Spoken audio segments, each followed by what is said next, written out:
क्या आपने कभी सोचा है कि 550 साल पुरानी मम्मी के नाखून और बाल कैसे बढ़ सकते हैं? आज हम आपको लेकर चलेंगे तिब्बत और मंगोलिया के उन रहस्यमयी पहाड़ों में जहां यह अद्भुत और डरावनी घटना घट रही है। इन पहाड़ों के बीच एक गुफा में कई सदियों से एक बौद्ध भिक्षु की मम्मी रखी हुई है। इसके बारे में कहा जाता है कि इस मम्मी के नाखून और बाल आज भी बढ़ रहे हैं। यह न केवल एक रहस्य है बल्कि एक चमत्कार भी। क्या यह संभव है कि मृत शरीर के हिस्से आज तक जीवित रह सकते हैं, या फिर यह मम्मीकरण की किसी प्राचीन विधि का परिणाम है? वैज्ञानिक इस घटना का अध्ययन कर रहे हैं, परंतु आज तक कोई स्पष्ट उत्तर नहीं मिल सका है। कुछ मानते हैं कि यह मम्मीकरण की प्रक्रिया का हिस्सा हो सकता है, जबकि अन्य इसे आध्यात्मिक शक्तियों का नतीजा मानते हैं। क्या यह मम्मी हमें कोई संदेश देना चाहती है? क्या इसके पीछे कोई अदृश्य शक्ति काम कर रही है, या फिर यह बस हमारी कल्पना का खेल है? इस रहस्य की गहराई में जाने के लिए बने रहिए हमारे साथ। दोस्तों, इस रहस्य की गहराई कई दृष्टिकोणों से देखी जा सकती है, तो चलिए जानते हैं। 1. वैज्ञानिक दृष्टिकोण, मम्मीकरण की प्रक्रिया।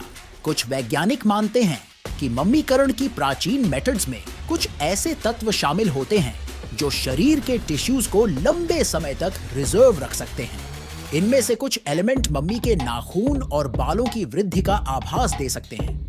पोस्टमार्टम बदलाव, मम्मीकरण के बाद शरीर के टिश्यू सिकुड़ जाते हैं, जिससे बाल और नाखून लंबे दिखाई देने लगते हैं। यह वास्तविक वृद्धि नहीं है, बल्कि त्वचा के सिकुड़ने का प्रभाव है। 2. धार्मिक और आध्यात्मिक दृष्टिकोण, ध्यान और साधना। कुछ मान्यताओं के अनुसार बौद्ध भिक्षु की इंटेंस ध्यान और साधना के कारण उनके शरीर में यूनिक ऊर्जा एक्यूमुलेटेड हो गई होगी, जिससे मम्मी में अभी भी कुछ जीवन के संकेत हो सकते हैं। आध्यात्मिक शक्ति, यह भी माना जाता है कि कुछ धार्मिक और आध्यात्मिक पावर्स मम्मी को विशेष ऊर्जा से भर देती है, जिससे उसके नाखून और बाल बढ़ते रहते हैं। 3. लोक कथाएं और मान्यताएं। स्थानीय लोगों की कहानियों और लोक कथाओं में इस मम्मी के बारे में अनेक अद्भुत और मिस्टीरियस बातें कही जाती हैं, जो इस घटना को और भी मिस्टीरियस बनाती हैं। अलौकिक शक्तियां, कुछ लोग इसे अलौकिक शक्तियों का परिणाम मानते हैं जो मनुष्यों की समझ से परे हैं। 4.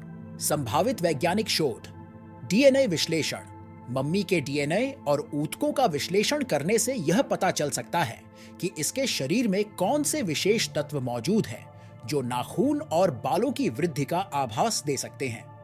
हिस्टोरिकल कॉन्टेक्स्ट, मम्मीकरण की ऐतिहासिक पद्धतियों और उन विधियों का इंटेंस स्टडी भी इस रहस्य को सुलझाने में मदद कर सकता है। इन सभी दृष्टिकोणों को मिलाकर देखा जाए तो इस रहस्य की गहराई में कई परतें हो सकती हैं, जिनका पता लगाने के लिए वैज्ञानिक, धार्मिक और ऐतिहासिक अनुसंधान आवश्यक हैं।